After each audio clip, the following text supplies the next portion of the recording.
I hear that you guys need a governor. Is that right? Get it done! Get it done! We need to make sure that we actually have elections in this country. We need to make sure that happens now. Right. Let me explain this to you right now. If we don't have elections in this country, we don't have a country. That's right. We will not tolerate the voice of freedom, which is our elections, That's right. to be stifled by some corrupt cabal. That's right. We will not allow some global machine to stifle the Americans' voices. You are on sacred grounds. This is Arizona, folks. That's right. This is the home of Tombstone. Let me explain this to you. There is nowhere to run from here. That's right. You're right. Many of us are here because this state promised the freedom that we knew we deserved.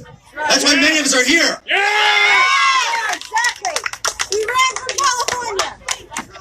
I'm going to give you some explanations on what the next steps are, because there are next steps. And listen to me very carefully. I understand you've got a lot of emotion. You've got a lot of people here that are very angry, and rightfully so. You've got a lot of people that are demanding answers, and rightfully so. Remember my campaign slogan? Demand Daniel, baby. I told you you're going to have to start demanding. People didn't listen to me at first. I remember telling you, let me take you back in time. A lot of my core team, they need to hear this because they've been with me since the beginning. Back in about September, August timeframe of last year, we started getting an indication from our rhino and fake Republicans in Arizona that they were going to start passing these laws that are known as red flag laws. Does anybody know what these are now? Let me ask you a question. You ever going to let the government take your guns? One more at a time. Hold that. We started to notice last year that in Arizona, if we have Republicans so bold, if we have Republicans so brazen that they're allowed to take guns in Arizona, folks, we got a big problem. That's right.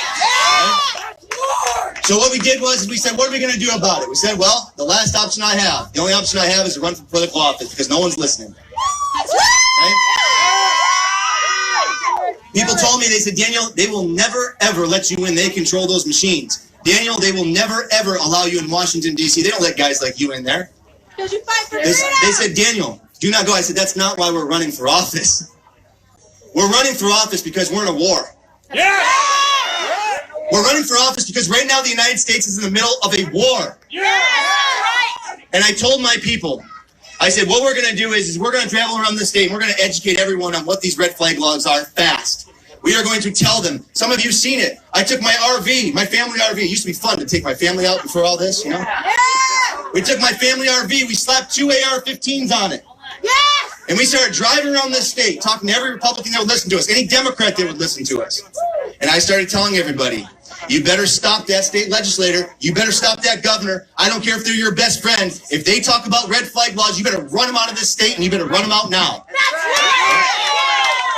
That's what happened. We pushed back. We started pushing back. We started to work. It started to happen. Guess what happened? Next thing you know, there was too much political pressure on it. Those little cockroaches in that building over there, they scurried out of there, and they never even thought about putting that bill on the table. Right? Right. We have a new mission now. Shortly after, speed you up to March, all of a sudden we got hit with an attack. The coronavirus is an attack on your country. That attack on your country. That attack on your country. Let me explain this to you. That attack is a man-made attack, and they are interfering with God's will. That's right!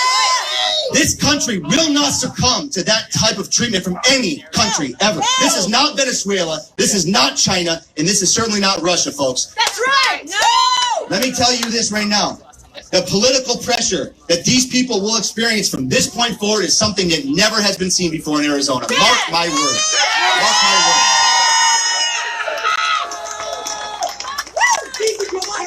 So, what happened in March was this. We said, we're under an attack. I said to my team, listen to me. I don't care about a United States Senate race. I don't care about a governor. I don't care about any race.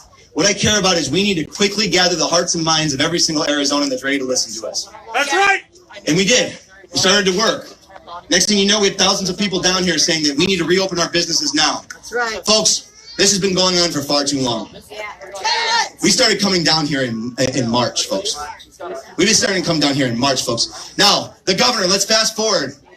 Now, as of, this is 2 days ago or 3 days ago, the governor had the kahunas to look at you and your families in the eyes and say, if you don't wear the Star of David, if your business personnel doesn't use a muzzle on their face, we can shut them down. And let me tell you something, that does not work here in Arizona. No more attempting to shut down our businesses. That's the pursuit of happiness. That is a God-given right that every single one of you have. That's right. We will not comply. There is no more talk of sticking needles in our people's arms. Look at me. You are in a war, folks, and if you don't want to admit to it, that's your own problem. But let me tell you something. Take your head out of the sand and understand you're in the middle of it, whether you like it or not. So what is our next steps? What do we do from here? It's a question I always get. It's Daniel, what do we do from here? What do we do from here? Well, finally, the President of the United States acknowledged the war that we're in, at least in Arizona, didn't he? Yeah. We knew in August, when the vote was cheated from us, that the vote was going to be cheated from him. We didn't have time to take a break. We went to work. So now here we are, folks. They've muzzled your family. They've muzzled your employers. They've muzzled you. They want to stick needles in your arms. They've got FEMA camps, and you've got the most corrupt politicians in the world. What are we going to do with the time that we have? We're looking at for political options. That's all we're trying to do. 1776. That's right. Listen to me. My job for you as Arizona, my job for you is to do everything in my power to represent you in a way that we can peacefully come to a solution. There are only a few ways now to come to a peaceful resolution. A few. And I'm going to share with you what they are. Okay? The Secretary of State of this state and our governor, Doug Ducey, need to resign or they need to be impeached.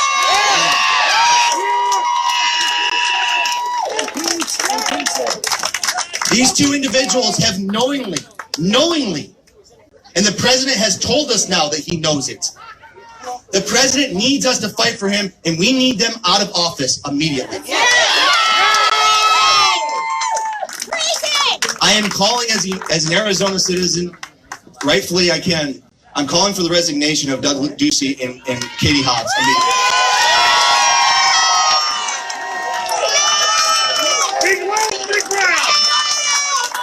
We are way bigger than they are, I promise you. And it's time for them to understand that we are on to them. And the jig is up. So, what we're going to be doing here is this. We are going to be working with the state legislators. There's 90 of them. I'm currently, believe it or not, we have 3 so far brave legislators. Let me tell you, there's a lot of pressure on these guys, okay? We have Walt Blackman, we have Warren Peterson, and we have Kevin Payne. Okay. Those 3 individuals out of the 90 have signed what's called a letter of intent, okay? That letter of intent needs to be signed by as many of them as possible. We need more than 11 of them, okay? We're going to take that letter of intent, once we have those signatures on that, and we're going to encourage the rest of the 90 to come on board with us, okay? Yes. We're going to be then reshaping that document into any type of document that the government needs to see. A declaration, you want to call it on the back of a napkin, I don't care what you want to call it, okay? I don't care. We're going to have these 11 plus legislators sign on the line, and then we're going to send that to Washington, D.C. that's saying that Arizona state legislators want different electorals for our president now.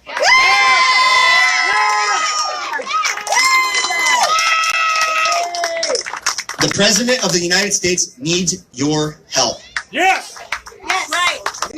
I'm going to read this to you, and I need you to understand how important what it is I'm going to say to you. We mutually pledge to each other our lives, our fortunes, and our sacred honor. Arizona, I pledge to you my life, my fortune, and my sacred honor. Yes. I will do whatever you need me to do to make sure my kids are never sentenced to communism. Yes. We will not kneel. I know that all of you will do the same. Yeah. So here we go from here. We're asking for an impeachment hearing for these 2 tyrants sitting inside that building. It's time to take Arizona back into the possession of the Patriots. And it's time to do it now. That's right. Folks, there is not much time left. We have next week, and there's going to be a lot of things that need to happen. What I need all of you to understand is that your voices matter. Your physical presence matters. Yes. I want to reference to the fact that we had 2 individuals that were arrested here the other day out of the House building. Did anybody see some of that footage that happened? Those 2 brave individuals by the name of Brian and Josephine, they were taken, unfortunately, because of a trespassing on the House building. I will tell you that we sat there all day. We sat there all day very peaceably. Yep. We sat there and tried to demonstrate to the public that there's not many options left. I'm going to continue to do everything I can to voice that to Arizonans and say there's not many political options left. I'm doing everything I can politically, everything, and that's what I'll continue to do. I would never advocate for violence. There are no plans other than peaceable protests. There are no plans other than peaceable things. That's right. Okay? But let me tell you something. You guys and I know what the deal is, okay? And let me tell you something. There will never be FEMA camps that our people have to go to.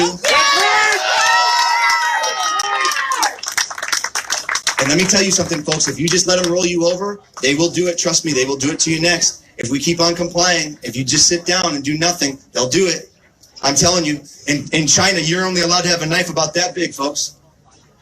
So this is no game. So what I'm trying to use is those 2 individuals that were arrested the other day were peaceably protesting. They met. Is she right here, Josephine? What a hero! Where's Josephine? Right there. Right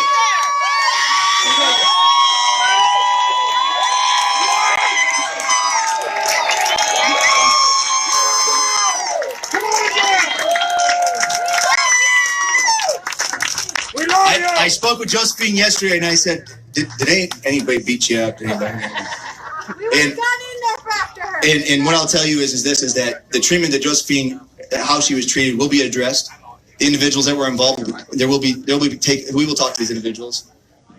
Folks, this is what's happening. The culture of your government's bad. It no longer serves you like it's supposed to. You need individuals that are public servants. You don't need politicians. You need public servants. Okay? You need individuals not here for the money. That's what we had with Donald Trump. Donald Trump gave us our identity back. Now you got to deal with guys like me. Right? So here's where we're at. I want to talk about this with Josephine really quick. Yesterday I spoke to Josephine and I said, Josephine, did they treat you bad? What did they do to you? There was some, a little aggressive at times, I think. She said, Daniel, I just want you to know this. There's nothing they can do to turn my eyes away from Jesus Christ. God wins. She says, and I would do it again in a heartbeat. That's right. Amen. That's what we need, heroes like that right there. True patriot. Brian was also released. Our patriots are now under attack. And you all came here today because you wanted to say to us, and you said, hey, we support you. We have your 6. And that's what I needed right here. I needed as many people as possible. We need you to continue to come as many times as you possibly can. Because like our founders finally came to the conclusion, I want to read it to you again, folks. When our founders finally came to this conclusion, they realized that they were going to have to mutually pledge. Think about that. They were going to have to mutually pledge to each other their lives, their fortunes, and their sacred honors. So that's the world we're now living in again. We have to commit to each other. We will do whatever it takes to make sure that government does not go tyrannical in the state or in this country. That's right. Okay? Right on. And I assure you there are good people working on this. I'm going to do everything in my power moving forward to run as governor for you.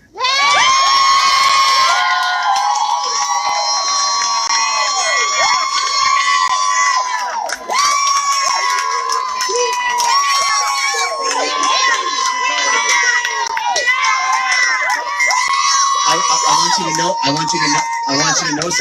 want you to know something. I love the idea of serving. I don't want to do this. Okay? It's the last thought in my mind. But folks, I know we have to. So what I'm saying to you is I'm not gonna work my tail off for you and try to impeach that man over the next couple weeks and a couple months here without being able to backfill that in for you. So I will not do something that I'm not willing to back up. So I'm telling you right now that I'm absolutely looking forward to serving you as your governor.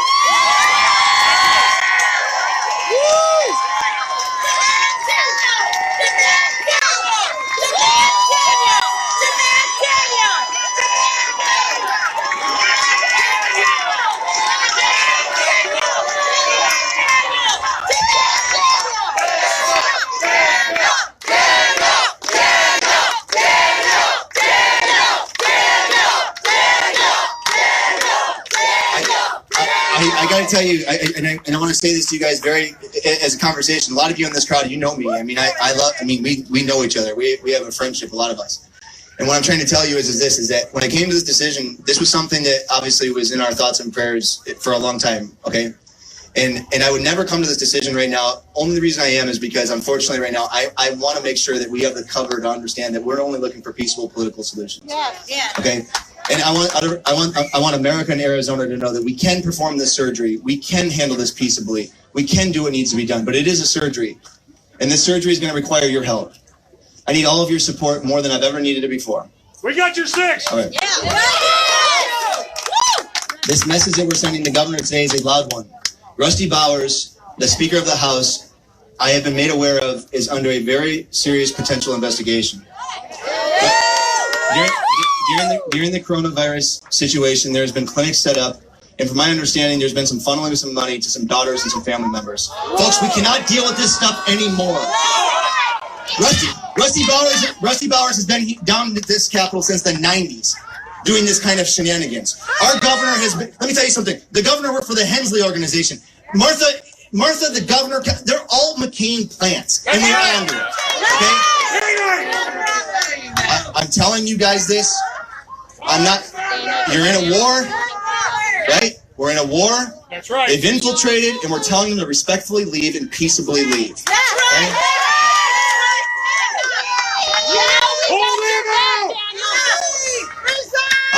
I'm gonna make this. We're gonna make this. I'm gonna buzz out of here. You guys have been unbelievable. I'm gonna say something to you right now. I'll be down here as many times as I can. I'll be down here nonstop. We're gonna be behind those closed doors. I'm gonna be talking to these legislators, whipping up what we need to do. I will make you aware. Please follow me online. You know how to reach me. Yeah. I'm gonna say this. I started saying this when this first started. I'm gonna say it to you now. Rebellion to tyrants is obedience to God. Mark my words.